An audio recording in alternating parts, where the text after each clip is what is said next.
Sunda bisa dibilang salah satu daerah yang kental dengan budaya dan adat istiadatnya.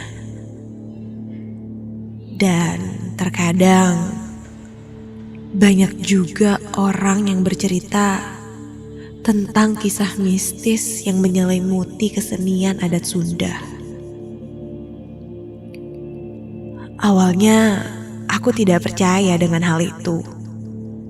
Sampai akhirnya aku mengalaminya.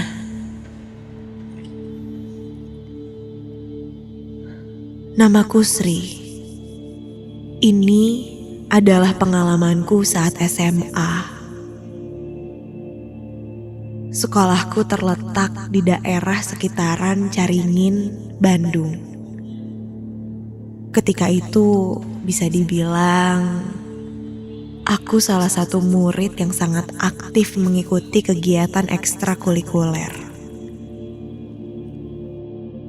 Saat itu, aku mengikuti ekskul kesenian yang mencakup seni tari, gamelan, dan upacara adat. Dan karena dari kecil aku sangat minat dengan tari-tarian, aku pun lebih fokus untuk memilih seni tari. Sampailah hari itu, ketika aku sedang mengikuti gladi resik di sekolah, karena besok ada acara perpisahan sekolah. Ada 4 orang yang terpilih untuk menjadi penari jaipong saat itu. Aku dan ketiga teman lainnya, ada Sulastri, Merlin, dan Siti. Kami memulai gladi resik dengan fokus, karena bisa dibilang ini adalah momen yang kami tunggu-tunggu untuk perform.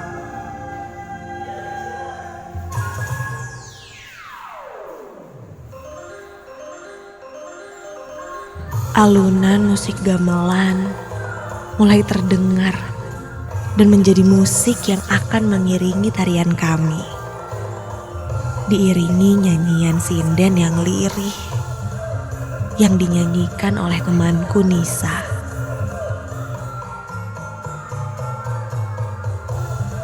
Lalu upacara adat langsung disambung oleh bagian kami. Kami berlatih selama 3 kali putaran saat itu.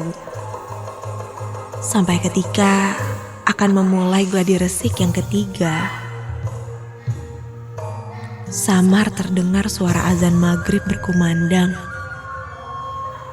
Mendengar itu, kami pun memutuskan untuk menghentikan latihan dan break sejenak untuk sholat sambil beristirahat.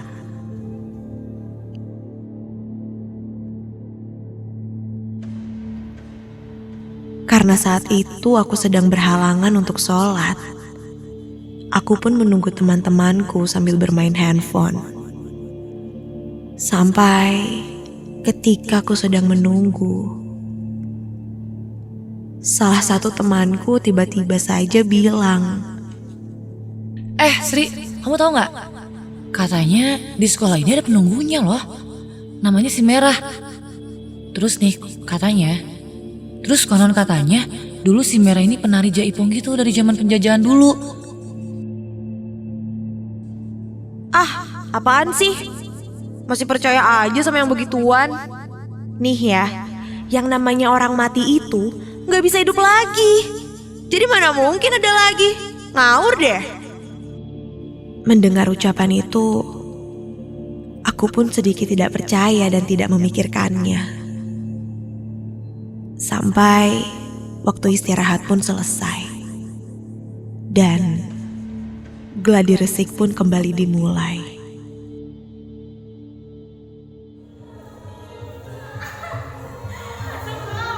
Kulihat teman-temanku sangatlah fokus dengan alunan musik gamelan yang mengiringi kami saat itu. Suara sinden dan gamelan lagi-lagi menghiasi ruang latihan. Gerakan demi gerakan kami lakukan dan berusaha untuk sekompak mungkin. Posisiku saat itu ada di depan sebagai leader, sedangkan 3 temanku lainnya ada di bagian belakang, berbaris sejajar denganku. Aku tidak bisa melihat gerakan mereka. Namun,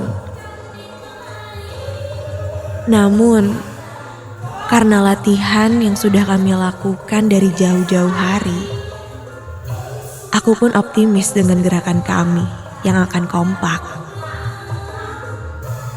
Yang kupikirkan saat itu hanyalah fokus mendengarkan alunan musik gamelan. Karena kuncinya adalah menyelaraskan alunan musik dengan gerakan yang sudah kami susun.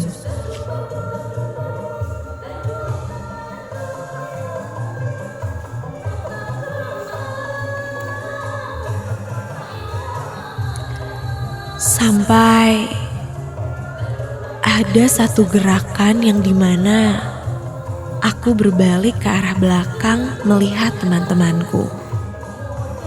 Dan ketika ku berbalik, dalam hati ku berkata, Merlin, Lisna, dan Sulastri mana? Saat itu aku tidak melihat temanku Sulastri. Stop. Tunggu. Aku pun menghentikan gerakanku. Begitupun tim yang lainnya. Sulastri kemana sih? Kok gak ada? Kalian lagi bukan yang ngingetin? Ini kan gladi terakhir. Gimana sih? Salah satu temanku pun bilang, kalau Sulastri tadi tiba-tiba mendadak pergi saat latihan baru saja dimulai. Sedikit kesal, aku pun mencarinya. Dan seperti dugaanku, dia ada di kelas. Kulihat dia sedang duduk sambil menundukkan kepalanya. Aku pun membuka pintu kelas dan berkata, Sul, lu gimana sih? Udah malam nih, malah main pergi aja. Namun, bukannya membalas ucapanku. Kulihat Sulastri tiba-tiba saja berdiri dan menari dengan sangat lincah. Setiap lekuk rengkuhnya sangat bagus dan jelas. Dan samar muncul suara musik gamelan. Awalnya kukira dia sedang latihan sendiri. Tapi menyadari lekuk dan rengkuhnya itu jelas bukan seperti Sulastri pada biasanya.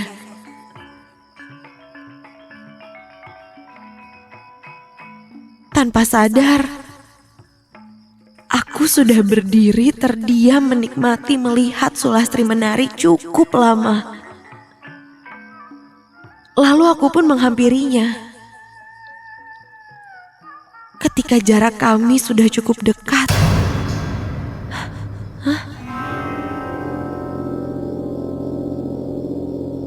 Sulastri berhenti menari. Lalu dia berdiri tegap membelakangiku. Entah mengapa, bulu kuduku berdiri tanpa alasan yang jelas. Aku tiba-tiba merasa takut. Kutepuk pundaknya.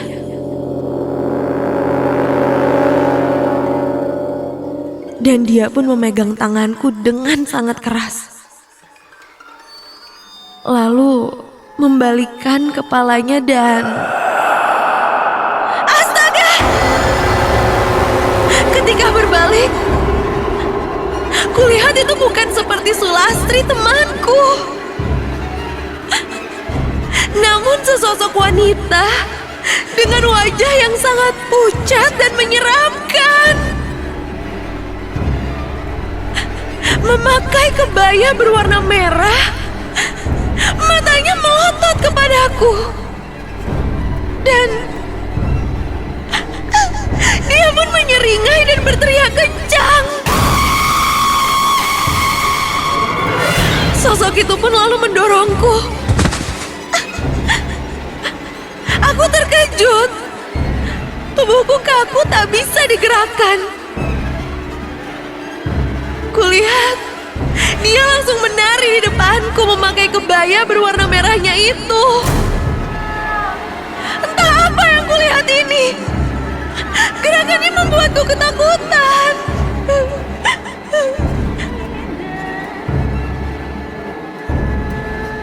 Dan sesekali ku dengar dia tertawa cekikikan sambil tersenyum kepadaku. Tapi jelas itu bukan Sulastri temanku. Sampai aku pun tak kuat lagi dan tak sadarkan diri.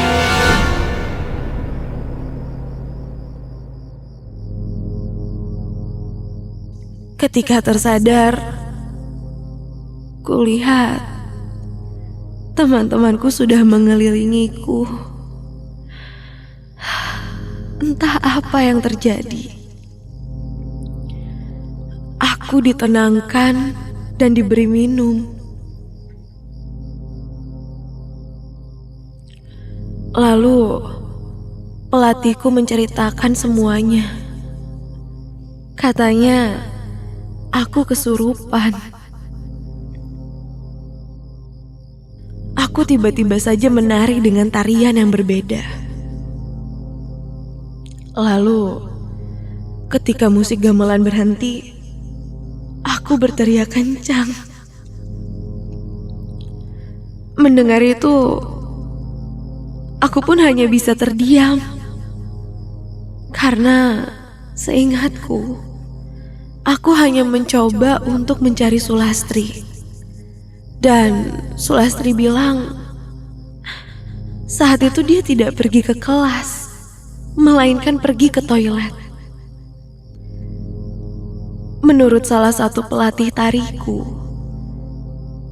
aku diganggu oleh si Merah, penunggu yang ada di sekolahku ini. Ketika kutanya lebih lanjut tentang si Merah itu, pelatihku tidak memberitahuku.